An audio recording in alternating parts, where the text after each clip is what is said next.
Fala aí, pessoal, beleza? Hoje a gente vai falar aqui sobre as preposições de lugar. Vou compartilhar a tela aqui com vocês. Então, pessoal, assim, preposição, a gente já, pelo nome, a gente já começa a concluir onde que eu vou colocar isso. É uma preposição de lugar. Então, em teoria, ele vai vir antes de um lugar. Essa preposição ela vai ser colocada antes de algum lugar. Então, vamos lá. Inicialmente, a gente tem aqui a preposição in. Essa preposição in, a gente vê já, quem tem um mínimo de contato com o inglês, já sabe que in significa dentro. E aqui o uso está como enclosed spaces. Enclosed spaces. E o exemplo, he is in the classroom. A preposição on. A gente está acostumado a ouvir o the book is on the table. Esse on, a gente, por causa dessa frase, a gente sempre associa o on a uma preposição de lugar nessa posição vertical, onde você repousa algum objeto sobre o outro. Mas o on, ele é muito mais que isso. O on é quando algo está sobreposto a outra coisa. E não somente nessa posição de the book is on the table. Eu também posso falar the picture is on the wall. Como, por exemplo, o quadro está sobre a parede. Por quê? Porque há um contato de superfície. Então, sempre que houver contato de superfície, a gente está falando da preposição on. Eu sempre digo que a gente não deve discutir, principalmente com nativos, porque eles têm uma visão sobre o aprendizado deles, né? Eles aprenderam muito na vivência e não necessariamente na gramática. Então, se eles falarem que não é on, que é over, ou então que é under, quando for o caso de uma mosca que está pousada no teto, essa mosca ela não vai estar under the roof, under the ceiling. Ela vai estar on the ceiling, porque ela vai estar tendo um contato de superfície com o teto. Então, a gente não discute esse tipo de coisa, sabe? Um outro exemplo é quando a gente está vendo televisão, por exemplo. Quando eu falo I saw you on TV, eu vi você na TV, porque eu preciso do contato de superfície com a tela da TV para ver você. Então, quando eu falo sobre televisão, eu também uso on. Quando eu vejo alguma coisa na televisão, eu uso on. Quando eu falo com alguém no telefone, eu falo on the phone. Por quê? Porque, em teoria, e antigamente, você precisava encostar o telefone no ouvido. Então, você tinha um contato de superfície e acabou ficando isso como referência. Beleza? Agora, a próxima preposição é at. O at, ele serve para referências abstratas e referências específicas. Como assim? Como que eu vou falar de um lugar abstrato? Simples. Home. Home é um lugar abstrato, porque home significa lar. E lar é diferente de house. Eu posso simplesmente dizer para os meus amigos, quando eu saio de um lugar, eles falam, me avisa quando chegar em casa. Eu posso, quando entrar no meu prédio, falar I am at home. Por quê? Eu já me sinto em casa. Eu já estou dentro do meu prédio, já estou em segurança. Eu não necessariamente estou dentro do meu apartamento, não estou necessariamente dentro da minha casa. In the house. In the apartment. Porque aí eu estaria dentro da estrutura física. O home, ele é o lar. E eu posso estar at home, mas não necessariamente in the house. In the house significa que você está dentro da estrutura. At home Você pode estar no quintal, você pode ter ido levar o lixo lá fora, então você não necessariamente está dentro, mas está em. Então, esse at, ele dá esse aspecto mais abstrato. Quando você marca com alguém em algum lugar grande, por exemplo, como um shopping, você pode marcar at the shopping center ou at the mall. Por quê? Você vai marcar lá. Mas lá onde?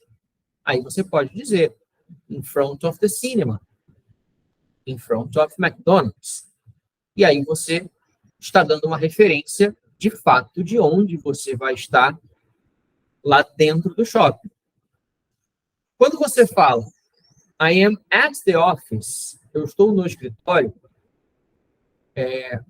porque necessariamente você está trabalhando presencialmente. Só que você pode sair para almoçar, você pode ainda não ter chegado, mas você pode falar today I am at the office. Você não precisa ficar preso lá dentro quando você fala at. In the office é quando de fato você está dentro da estrutura. Beleza? Adiante. Over. Over é acima, sem contato. Então, quando eu estiver acima, sem contato físico, como, por exemplo, um avião passando sobre a minha casa, ele não está tendo contato físico, mas está passando sobre, fisicamente, o meu teto. Então, eu posso dizer, aí no exemplo, the bird is over the roof. O pássaro está passando por cima do meu telhado. Ou o pássaro está sobre o meu telhado. Não está tendo contato físico, porque se tivesse contato físico seria on. Beleza. Under. Under é abaixo, sem contato. Então, o exemplo que eu dei lá em cima sobre o on com contato, aqui eu tenho o under, que é sem contato. Ele está debaixo, sem contato físico. Ok? The feet are under the table.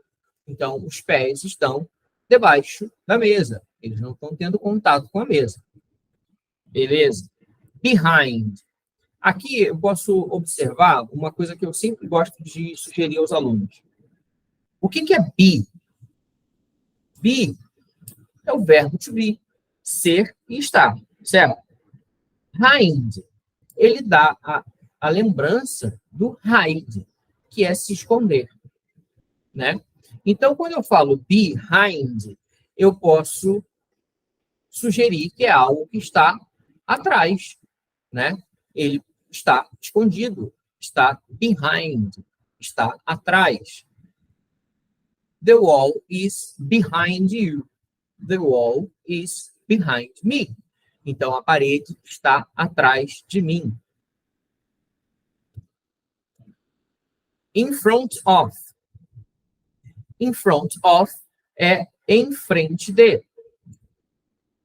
Em frente de. É quando eu estou olhando, encarando.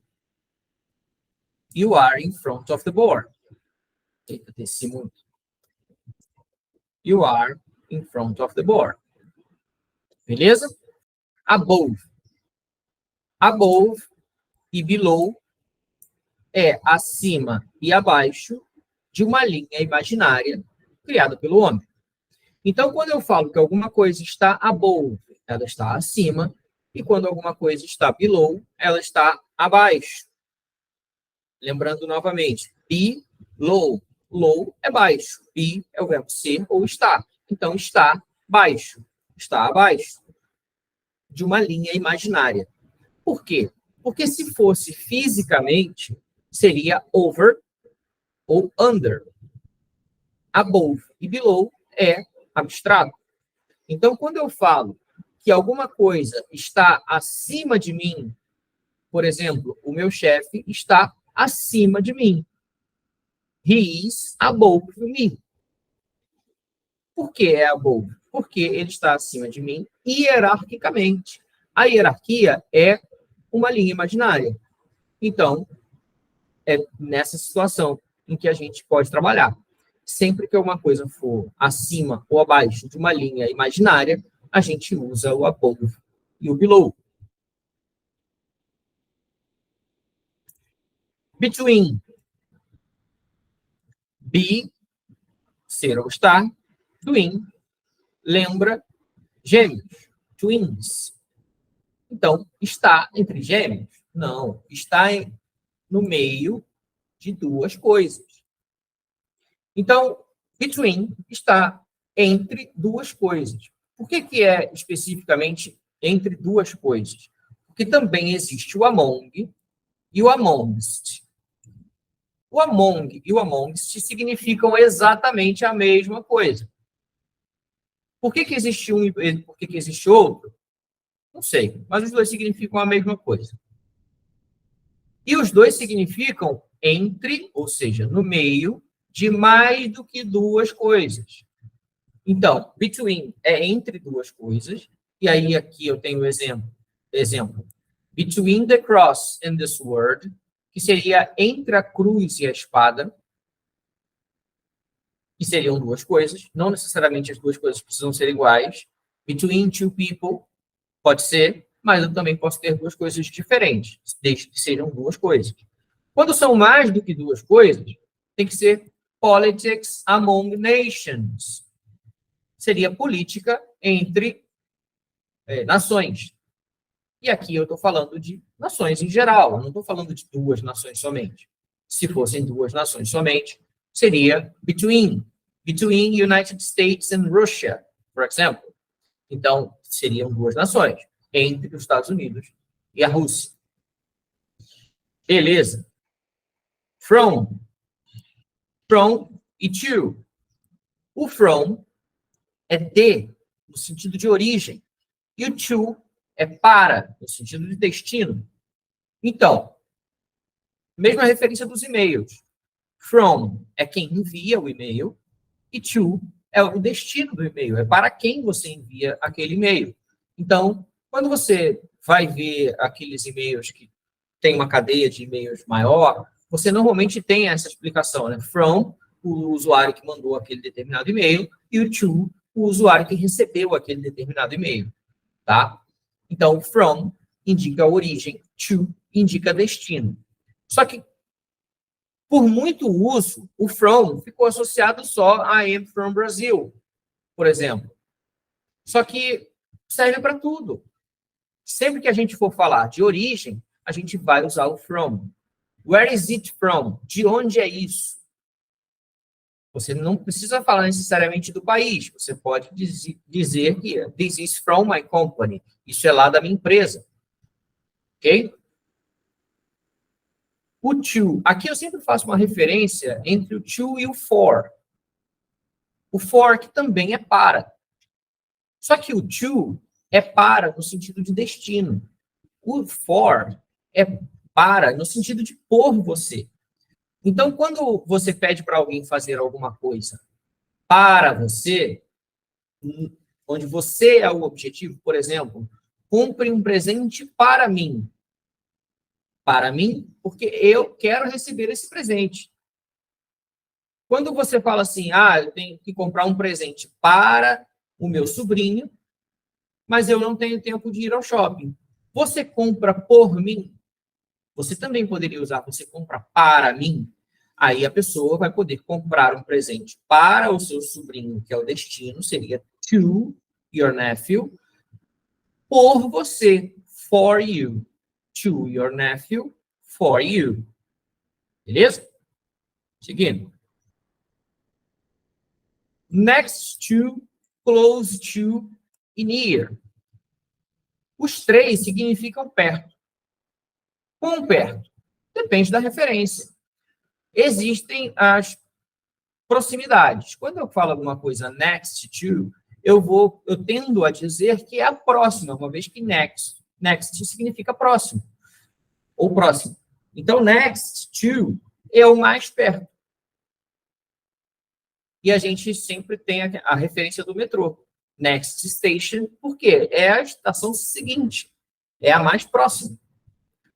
Close to é perto, mas nem tão perto quanto o next to. E o near é perto, mas nem tão perto quanto os outros dois anteriores, que seria algo mais em torno de.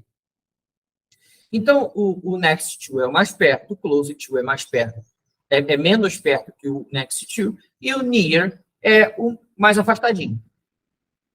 Como que a gente vai pegar isso como referência? Porque eu posso dizer que alguma coisa é muito perto, mas em outra situação, em outra referência, essa coisa pode ser longe. Então, aqui eu peguei os exemplos dos países.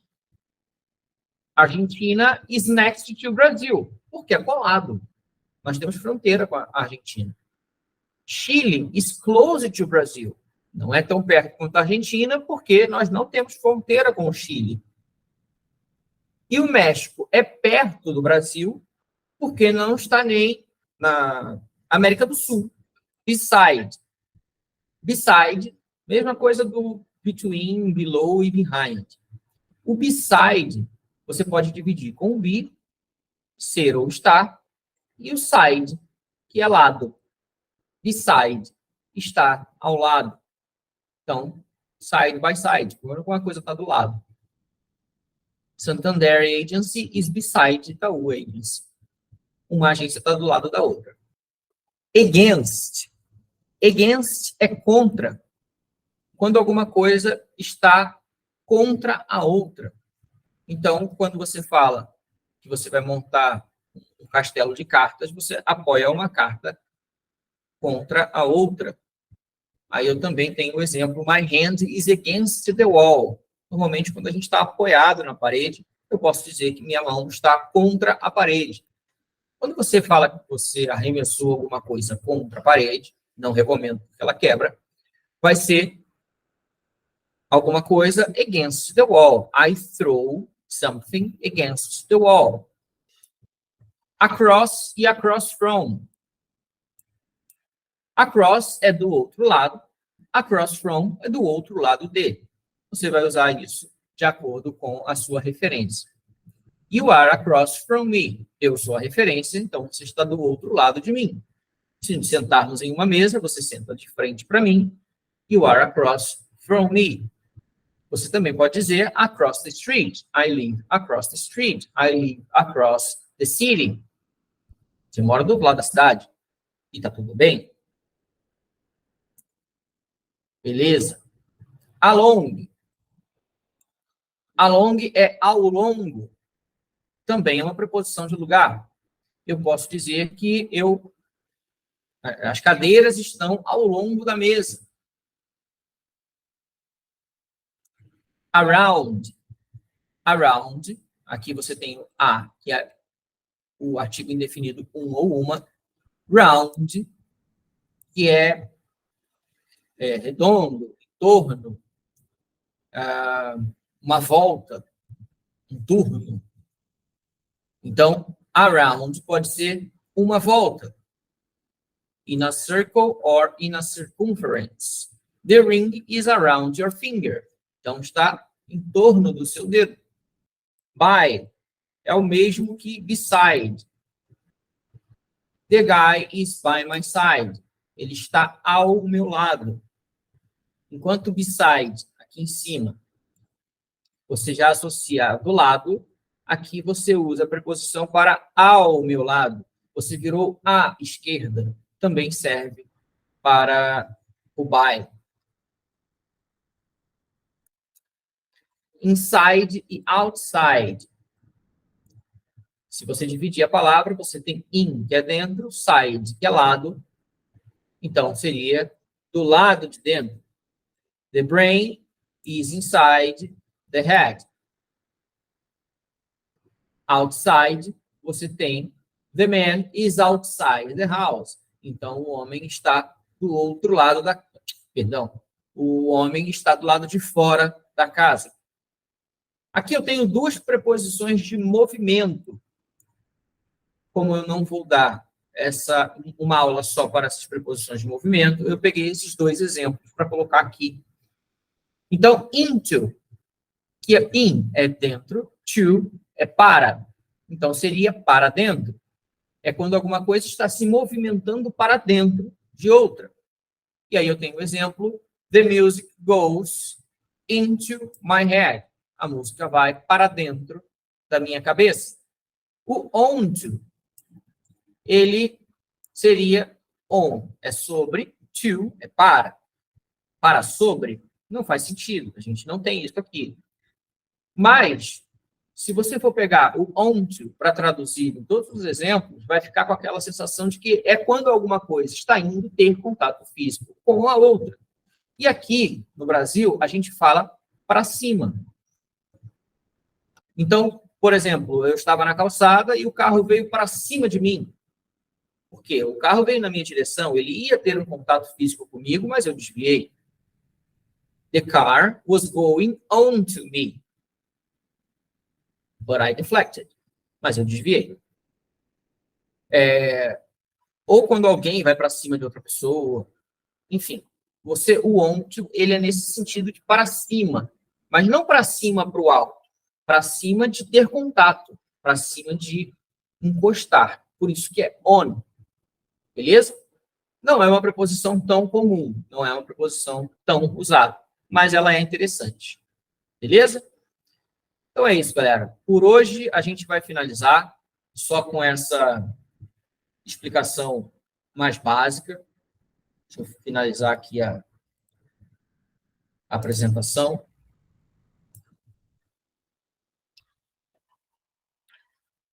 Então é isso. Valeu, pessoal. Valeu, pessoal. Um abraço. Até a próxima.